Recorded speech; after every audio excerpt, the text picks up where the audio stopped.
Oke, selamat pagi, Sotiotu Namo Buddhaya. Semoga berkah kebaikan selalu menyertai kita semua.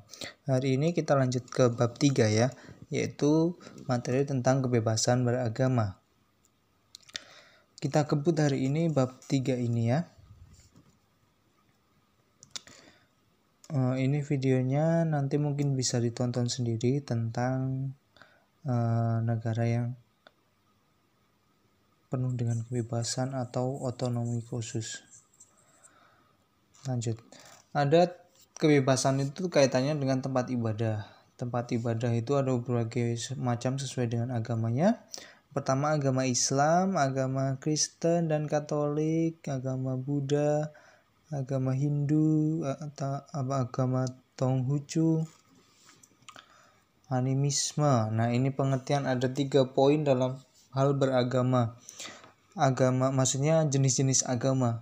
Ada yang menganut dengan animisme, kepercayaan terhadap arwah leluhur atau roh nenek moyang.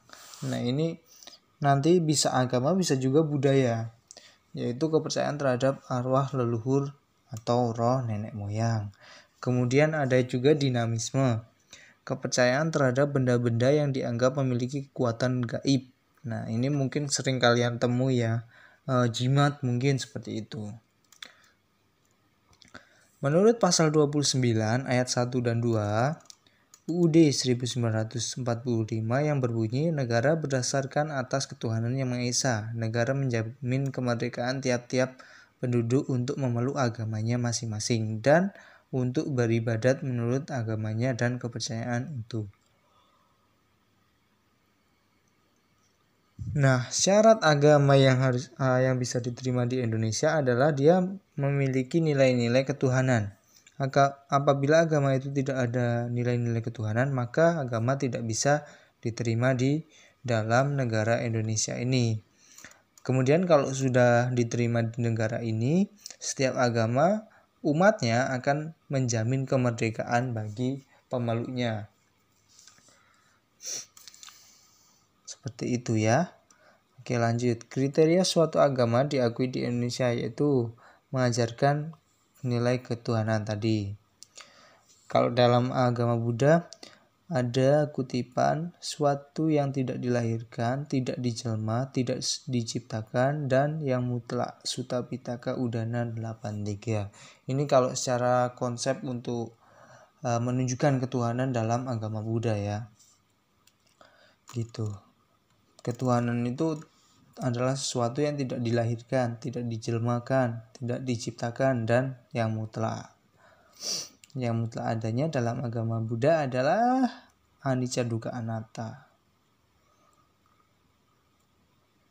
Sebutan atau istilah Tuhan, Tuhan yang Maha Esa, yang Buddha, Sang yang Adi Buddha, berdasarkan kesepakatan untuk mengucapkan janji atau sumpah jabatan. Ini adalah sebutan dalam agama Buddha terkait dengan ketuhanan atau istilah Tuhan yang bisa kita sebut dalam agama Buddha. Itu ya.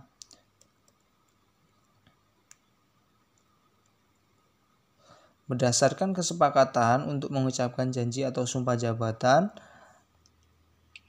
mempunyai pendiri, mempunyai kitab suci, mempunyai umat, mempunyai tempat ibadah, dan mempunyai kegiatan ritual. Nah, ini adalah agama ya, syarat agama yang nantinya harus dimiliki oleh setiap agama yang ada di Indonesia ini gitu.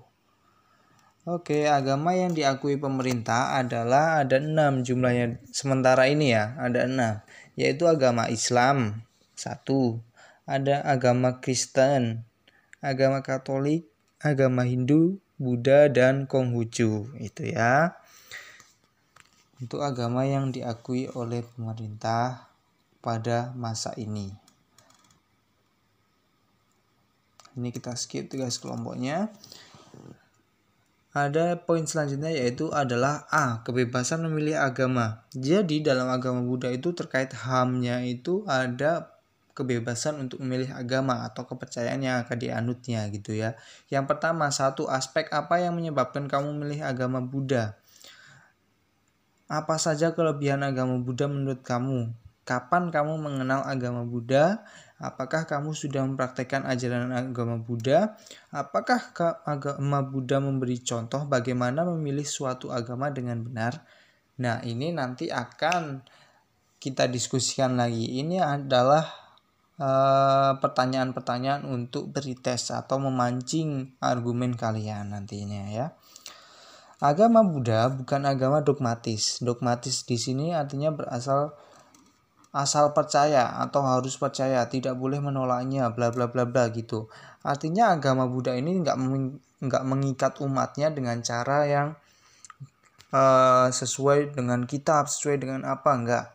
Tapi kita sebagai umat Buddha dibebaskan untuk menunjukkan ipasiku. Dalam arti kalian itu bisa percaya atau bisa enggak dengan agama Buddha. Tapi syaratnya kalian harus membuktikan sendiri. Jangan cuma baca buku Dhamma, Abhidhamma, Sutta Pitaka dan sebagainya. Jangan. Kalian harus membuktikan. Semisal kalian baca buku Abhidhamma, kalian harus mempraktekkan Abhidhamma itu. Bener gak sih gitu? Bisa kalian baca Sutta Pitaka tentang cinta kasih atau tentang kasih sayang, kalian harus mempraktekannya. Itu ipasiko sesuai agama Buddha gitu ya. Agama Buddha mengutamakan cinta kasih dalam penyebaran agamanya di dunia. Benar gak sih agama Buddha kayak gitu? Menurut kalian bagaimana? Nanti bisa kita diskusikan kembali ya. Selanjutnya, ini beberapa video aja sih. Cerita suku Kalama di dalam Kalama Sutta Anguttara Nikaya 3 halaman 65 diceritakan bahwa suku Kalama bingung oleh banyaknya ajaran agama maupun kepercayaan yang menyebar dan saling mengatakan bahwa agama, kepercayaan maupun ajaran mereka masing-masing yang terbaik dan paling benar. Disinilah Buddha Gautama memberikan 10 panduan yang berlaku sepanjang masa. 10 panduan tersebut: 1. Ma'anusawena. Seorang tidak seharusnya menerima suatu karena turun-temurun. Misalnya kepercayaan terhadap burung gagak dan angka 13 yang membawa sial. Itu udah kuno kali itu ya. Yang penting adalah cara pandang dalam melihat suatu tradisi lisan. Di sini maksudnya adalah seseorang itu harus memandang sesuatu secara objektif, bukan turun-temurun. Kalau dikaitkan dengan agama, kalian beragama Buddha itu karena orang tua dan sebagainya. Enggak, kalian bebas seharusnya. Menurut undang-undang yang ada di dalam pemerintahan Indonesia, kalian bebas menentukan agama yang hendak kalian anut. Itu ya. Kemudian Parama Paraya. Seseorang tidak seharusnya menerima mentah-mentah suatu karena suatu tradisi dilakukan secara turun-temurun. Contohnya, tradisi pengorbanan. Perlu kita ketahui bahwa suatu budaya tidak ditolak dalam agama Buddha. Yang penting adalah bagaimana cara pandang terhadap budaya tersebut yang tentunya sejalan dengan etika Buddhis. Paham lah ya. Lanjut. Jangan mempercayai meskipun suatu hal merupakan tradisi yang telah diwariskan turun-temurun gitu. Jangan asal mempercayai. Kalian boleh istilahnya mengemban atau merawat budaya kalian atau tradisi kalian, dari suku mana kalian berasal, dari suku dari marga mana kita berasal. Kita boleh merawat tradisi yang ada dalam keluarga kita ataupun daerah kita, tapi kita nggak boleh kemudian percaya membuta kepada budaya atau tradisi kita. Oke, hari ini cukup sampai di sini dulu ya. Berarti besok minggu depan atau setelah PTS bisa kita lanjutkan kembali. Akhir kata saya tutup dalam video ini. Selamat pagi, Sotiotu, Namo Buddhaya.